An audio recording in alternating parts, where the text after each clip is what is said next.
Locked On Seahawks, your daily Seattle Seahawks podcast. Part of the Locked On Podcast Network, your team every day.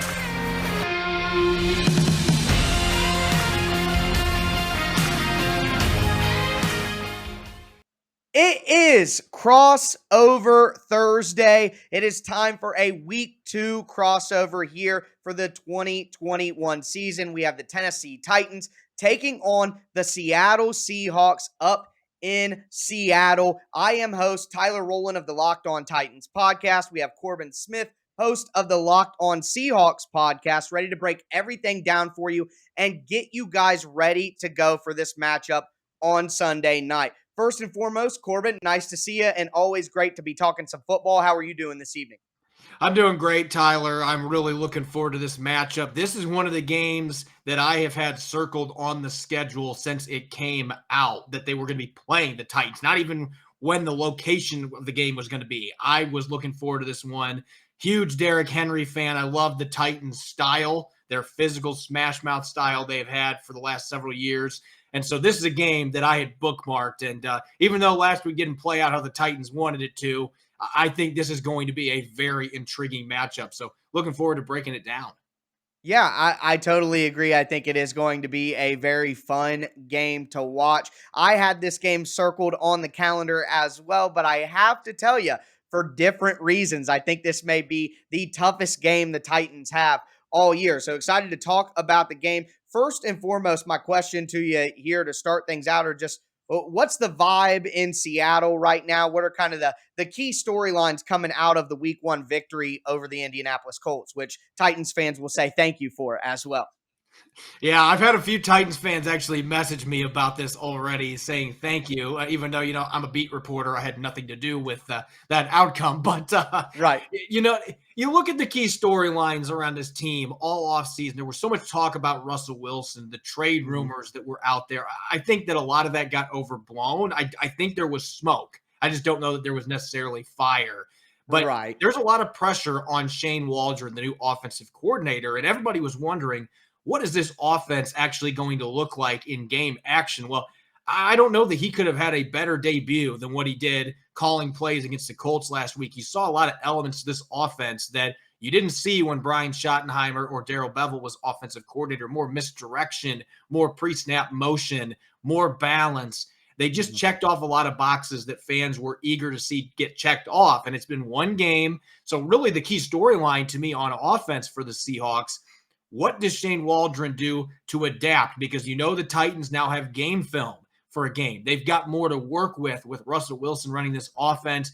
What trick does he have up his sleeve in week 2? What adjustments is he going to make? Is he going to prove that he can make those adjustments? Because we've seen plenty of play callers have immediate success, and then once teams have film on them, it becomes much tougher. He's got to prove that he can step in week 2, week 3, week 4, and continue to come up with new wrinkles to keep defensive coordinators on their heels. Yeah, I mean, when you look at the offense and the talent that they have there in Seattle already on the outsides, Chris Carson, it makes sense that if you add a solid offensive mind like Waldron, that things could really click, especially early on when people don't have tape like you're talking about. There's still a lot of tricks in that bag. But my real question is, where do you think that Waldron is going to look to attack this vulnerable Titans defense based on, what he showed in week 1? It's really interesting because based on what I saw this first game, I don't necessarily know where they are going to attack most because they were spreading the football all over the place. And Shane Waldron is going to use tight ends more than either one of the previous 2 offensive coordinators Seahawks had are going to. They're going to run a lot more 12 personnel, 2 tight ends in the field. You saw Gerald Everett and Will Dissly making plays last week. And, of course, on the outside, you've got DK Metcalf and Tyler Lockett. The Cardinals receivers had a field day against that secondary last week. So I have a hunch that you're going to see those deep shots, but at the same time, Shane Waldron isn't going to try to force the issue getting the ball to those guys. And if the Titans are putting a lot of attention on Metcalf and Lockett, Everett and Dissly are both capable playmakers for different reasons. So I think this is a game where the tight ends could really factor in. Even if the Cardinals didn't do that last week, I think that's something that we could see the Seahawks do. Looking at the Titans as far as key storylines are concerned. I know the number 1, 2, and 3 thing that Tennessee has to figure out after last week is what is going on with the offensive line? Yeah, I think that's clearly the biggest question. And Taylor Lewan's coming off of an ACL tear, and I think it was obvious. You could look at just watch the tape, and any random person could tell you, "Oh, that guy's getting whooped out there." But when you look a little bit deeper, it's technique issues. His balance is off. He's leaning over, top heavy, getting his hands out, and then losing push with his hands. He's basically just struggling to stay balanced out on the field right now, and that makes sense for a guy who's not ready for game speed. And I think one of the key storylines for me coming out is, did the Titans' lack of preseason reps actually hurt the team? They never were able to actually play together. When you take the COVID outbreak during the preseason, and then you add to there's some new personnel, new starting right tackle in David Quessenberry, you add Julio Jones, no Jonnu Smith. So there are a few new pieces, a new offensive coordinator in Todd Downing, who, while I think that the panic about Todd Downing's debut for the Titans is a little over-exaggerated, it definitely wasn't a phenomenal performance. So a little bit of an opposite debut of what we saw from Waldron with Seattle. But I think if the Titans' offensive line can just maybe catch up to game speed and knock off the rust a little bit. And last week kind of looked like a preseason performance, so there has to be hope and optimism that the Titans will play better on the offensive line and won't completely sabotage the whole game. I know the Titans don't have a great defense either, and it wasn't a great day there, but they were put in a lot of bad positions because the offense was just out of sorts. There's no other way to put it. So the offensive line factors into the run game, which factors into play action for the Titans. So you have to start there. That is obviously the biggest storyline. But on the defensive side of the ball for the Titans, can they get stops on third down? Kyler Murray was running around all over the place, making plays. And Russell Wilson may be the closest quarterback in the league when it comes to behind the line of scrimmage playmaking. So the Titans aren't going to get any sort of help there. So that's a big storyline on the defensive side of the ball, is, can they deal with Russell Wilson better than they dealt with a guy like Kyler Murray? And I know that has been a consistent issue for the Titans. They were one of the worst teams in the league getting off the field last year. So this feels like this is something that isn't just a 1 week issue. It has been a problem. Right, for a couple 51% years. on third down opportunities last year. It was worst in the league. More than half of the third down opportunities you're giving up for first downs, and it was over 50 in week 1 as well. Yeah, I look at the personnel the Titans have, and I've kind of wondered why they've had so many issues with that. But it's a team that was near the bottom of the league for EPA on pass plays and man coverage, which is what they primarily play. So there have what they want to do. Been some issues for this defense, and I think that's going to be a perfect segue into next quarter when we start talking about matchups, because Shane Waldron, we just talked about the corners a little bit ago. Waldron's probably licking his lips a little bit. On the flip side, the Titans might be excited about being able to get that ground game going a little bit more and having their offense more closely resemble what we've seen the last 2 years. Yeah, absolutely. And before we get into the rest of this crossover Thursday between the Titans and the Seahawks, I do want to tell you guys about RockAuto.com. Rock Auto is a family business that's been serving auto parts customers online for over 20 years. RockAuto.com's catalog is remarkably easy to use. It's easy to navigate. A few easy clicks get you whatever you need delivered directly to your door. So make sure that you go check out RockAuto.com for all of your parts needs, and use the code Locked On in the How Did You Hear About Us box right underneath your shipping information, so they know that we sent you. Amazing selection, reliably low prices, all the parts your car will ever need. RockAuto.com. We are going to continue this crossover Thursday. You have me, host of Locked On Titans, Tyler Rowland. You have Corbin Smith from Locked On Seahawks talking about the keys to the game, the key storylines coming out of week 1. I talked about the Titans defense and the offense, and you talked a little bit about that Seahawks offense, but the Seahawks defense, I think, could be obviously one of the big stories. The pass rush looks improved. What were you most impressed with in week 1 against the Colts? Just the depth of Seattle's pass rush. And this is something that is really foreign to Seahawk fans, because the last 3 or 4 years, they have struggled to consistently be able to turn up the heat on quarterbacks with their front four. And yet last year, the second half, really what turned this defense was bringing Carlos Dunlap in, A few of their younger pass rushers started to figure things out, like Alton Robinson. They didn't have Darrell Taylor last year, their second-round pick out of Tennessee, and he's now healthy, and he had one of the craziest sacks that I have seen in a long time working against Braden Smith, who's a very respectable tackle in this league. Just got a big 4-year contract extension from the Colts, and he worked him with a bull rush and obliterated Carson Wentz in the sack. Rasheem Green is playing really well. They're getting production from Dunlap and Benson Mayowa, their interior line. Brian Monet, their 360-pound defensive tackle, was rushing the passer and hitting Carson Wentz. So that line has incredible depth. They have a lot of different types of pass rushers, a lot of versatility, interchangeability. Ken Norton Jr., the defensive coordinator, has the ability to be able to mix and match those players and keep them fresh. They even had one of their former first-round picks, LJ Collier, inactive as a healthy scratch because of the depth that they have at that position. And so I think when you're looking from a matchup perspective, that is certainly an area, especially with the way Taylor Lewan struggled last week, that is an area that I think the Seahawks absolutely can exploit if they put the Titans in a situation where they have to throw the ball more than they want to.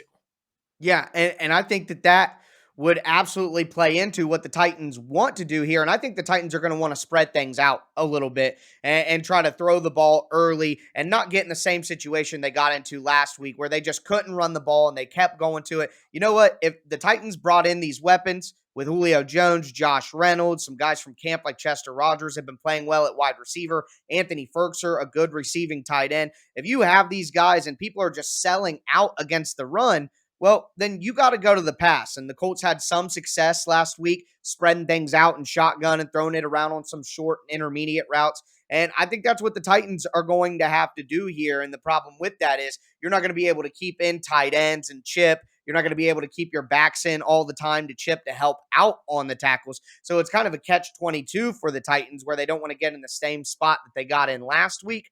But at the same time, they got to do what's been effective against Seattle, at least in 1 week. So I think it's going to be quite the conundrum for Todd Downing to figure out how to play that because that Seattle pass rush does look pretty solid and looks like it has some good depth. And obviously the Titans really struggled, even though there aren't a ton of Chandler Jones all around the NFL. My question for you is if you think that the Seahawks defense would be vulnerable in some place, where do you think that would be and how would you attack, I guess?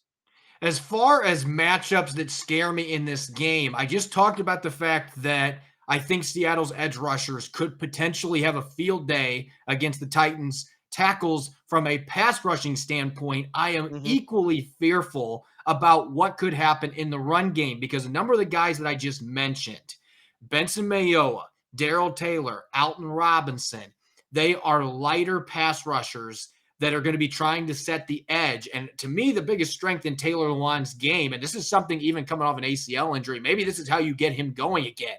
Let him get downhill and start roughing people up in the run game.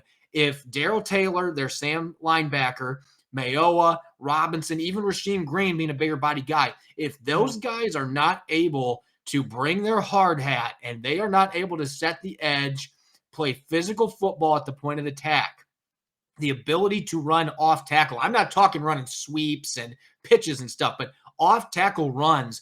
That could be what gets this Titans offense going. You get some play action working off of it. So that is the area I'm most concerned with. They don't have a ton of depth in the interior defensive line either, as far as big bodies. Al Woods is their number 3 defensive tackle, a solid player, but there's a drop off after that as far as your 290 plus defensive tackles. So they could get worn down too. I think the ability to set the edge, to contain, be able to physically hold up at the point of attack against the tackles, that is probably the area that I think is the biggest question mark in terms of that front line. And if they're not able to get the pass rush going, the corners, I think the best thing you can say about DJ Reed and Trey Flowers right now is you are cautiously optimistic that these two can get the job done because the Colts receivers are not the Tennessee Titans receivers. True. That is a fact. And speaking of receivers, that is my most worrisome matchup for the Titans is the wide receivers of the Seattle Seahawks going up against the secondary of the Tennessee Titans. So the Titans flipped their assets in the offseason. They took the money out of the secondary. They cut Kenny Vaccaro. They cut Malcolm Butler and Adoree Jackson, and they put that money into the front seven, specifically on the defensive line with edge rusher Bud Dupree and then defensive lineman Danico Autry. So when you do that, how do you replace what you lost in the secondary? Well, you add youth, and the Titans elevated from a backup role Amani Hooker, who's in his third season as a safety, and he deserved to be elevated. He played well, but he has a foot injury that he suffered in week 1. He was placed on IR, so he's going to be out for this game. The Titans had a ton of injuries at the safety position throughout the training camp and preseason time period. And now a former Seattle Seahawk, Bradley McDougald, is going to step into the starting role. So when you have that, and then you have the youth at the cornerback position with Elijah Molden, who's a rookie playing in the slot, Christian Fulton, a second-year player outside, Caleb Farley is a primary backup who's a rookie who's kind of struggled throughout training camp, and you're going up against Tyler Lockett, one of the best deep ball trackers in the entire NFL. You're going up against DK Metcalf, who's a physical specimen who, from my tape study, the Seahawks were moving him around. He caught a touchdown pass from the slot. If you have DK Metcalf matched up in the slot in the red zone against Elijah Molden, who's about 5'10", 5'11", that's going to be a problem. The Titans' best safety, Kevin Byard, has struggled consistently for a year and a half covering tight ends or anyone in man coverage. So you get a guy like Gerald Everett who's got size and speed, and you get him one-on-one against Kevin Byard in the red zone. That could spell trouble as well. So the Titans are going to have their hands full with individual matchups between their secondary and then the wide receiver and tight end talent of Seattle. And that's something we did not mention on our Wednesday show, because Kevin Byard has been a player that I have had a ton of respect for ever since he's come into the league. But this is why I outlined tight end as a position that I thought maybe in this game could be a position that is advantageous to the Seahawks in the passing game. In particular, if they have Byard playing deep, just trying to have a security blanket for the two receivers on the outside, you end up with matchups. Gerald Everett is just perfect for this offense, and Will Dissly is a very underrated receiver. So, yeah, I just look at the weapons they have on the outside, and I feel like every game, every matchup that they've got, as long as they can keep their guys healthy, that is going to be an area the Seahawks feel pretty good about. Whereas the Titans, I would say, even the way things played out last week, when you've got big number 22 back there and some of the hosses that they've got in the offensive line, you always got to believe you're going to be able to get that thing rolling. And so that certainly is something that concerns me going into this week 2 matchup. We're going to be diving into predictions and keys to victory here coming up soon. But first off, I want to tell you about Bet Online. We're back and better than ever. All eyes are on the gridiron as teams are back to start another football season. As always, BetOnline is your number one spot for all the pro and college football action this season. With a new updated site and interface, even more odds, props, and contests, BetOnline.ag continues to be the number one source for everything football. Make sure to head to the website or use your mobile device to sign up today to receive your 100% welcome bonus. That's double your initial deposit just for signing up. Make sure to use the promo code NFL100 from football, boxing, basketball, right to your favorite Vegas casino games. Don't wait to take advantage of the amazing offers available for the 2021 season. Bet Online, your online sportsbook experts. Continuing our Locked On crossover episode, Locked On Titans, Locked On Seahawks. I'm Corbin Smith for Locked On Seahawks, joined by Tyler Rowland of Locked On Titans. We just broke down a couple matchups we're concerned about. Let's get to the keys to victory. Obviously, not the opener the Titans were hoping for against the Arizona Cardinals. I don't know that I liked seeing what the Arizona Cardinals did in that game, because this is a division that is an absolute gauntlet, and seeing the Cardinals looking that good is extremely worrisome. But this is a Titans team that has a lot of talent, and they have a very good track record bouncing back when they get beat, particularly by double digits under Mike Vrabel. So looking at this game on offense and defense, what are the two biggest keys, in your opinion, for the Titans to fly cross-country and beat the Seahawks at Lumen Field? Well, I think that the number one key is going to be success on first down.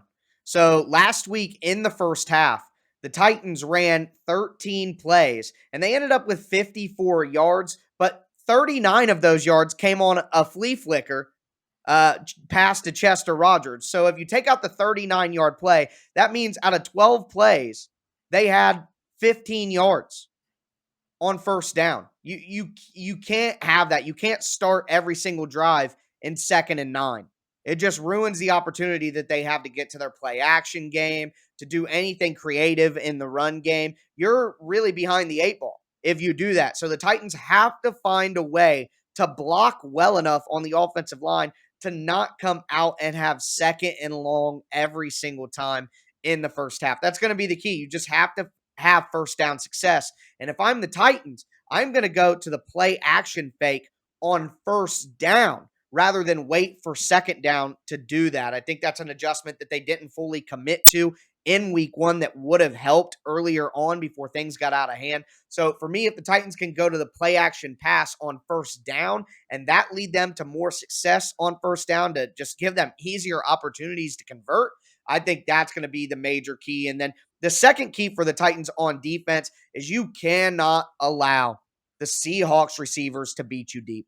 You have to make Seattle earn it, matriculate the ball down the field, ham and egg it, nickel and dime it, whatever analogy you want. You got to make the Seahawks earn it 3 plays after 3 plays after 3 plays. You cannot give up the 69-yard bomb to Tyler Lockett. You cannot give up the deep pass down the sideline to DK Metcalf. You can't give up the long run on the scramble by Russell Wilson or the big run 40 yards for Chris Carson. You just have to make them earn it. Whenever the Titans play well on defense in big games against good opponents, that's what they do. They stick to that philosophy. They keep it safe, and they don't give up any X plays. So Seattle's offense and the talent they have is tailor-made for those big explosive plays that change games. You cannot allow those or you're going to get beat because the crowd's going to get rolling. And we know that the Titans defense can't get enough stops consistently where Seattle gets those X plays quickly. It'll just turn the tide too much. And it's interesting that you say that because now looking from Seattle's perspective, I think that they have to do what they did last week to an extent. They got to wait, and then strike. Wait for that opportunity because the way the Titans secondary played last week, the youth they've got back there, some of the veterans that they have played at that position as well, this is a group that's had issues with giving up big plays. And so it might be easy for the Seahawks to go into this like, you know what, we're going to game plan, we're going to take our shots. But I really liked what they did against the Colts last week, who, in my opinion, have a very similar defense in some regards to what the Titans do in terms of personnel. I think the Titans have not been able to be near as effective, but I feel like there's some very similar players, some youth in the secondary for the Colts, very similar to what the Titans have. The Colts secondary was ripe for those shots, but they didn't force the issue. So I'd like to see the Seahawks do that again. Use this new offensive scheme that you have to really take advantage of that short to intermediate game. Let Russell Wilson get in a rhythm, getting the football out of his hands. You have playmakers like Gerald Everett and DK Metcalf who can create after the catch. Maybe Freddie Swain with D. Eskridge being out this week, most likely. Freddie Swain's another guy that has the ability to break arm tackles and create yardage after the catch. You do that, you run the football well. Those shot plays are going to be there, whether the Titans are game planning for it or not. It's kind of like what they did to the Colts at the end of the first half last week, where they kind of lulled them to sleep a little bit. And you do that, Russell Wilson is going to burn you with those rainbow passes. So I think preaching patience here is key. You want to take those shots, but make sure that you are taking them at the right opportunity and don't force the issue because they did too much of that in the second half last year. And on defense, it's number 1, number 2, number 3, number 22 priority. You got to stop number 22. I think that the run game for the Titans, I mentioned how I'm concerned about the matchups, particularly on the edge. As you mentioned, the Titans don't want to come out and try to run the ball a billion times and not have success. But at the same time, I feel like that might be their best bet early to really get the Seahawks defense on their heels. They haven't seen Derrick Henry more than they saw him one time, and he was a backup to DeMarco Murray then.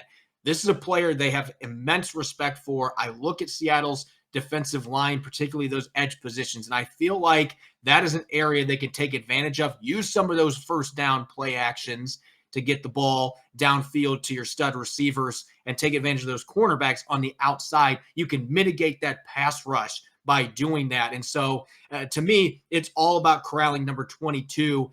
Ryan Tannehill's a great quarterback. They've got great receivers, but at this juncture, I'm not letting number 22 be the one that beats me, particularly on my home field. I've got the 12s back being super loud.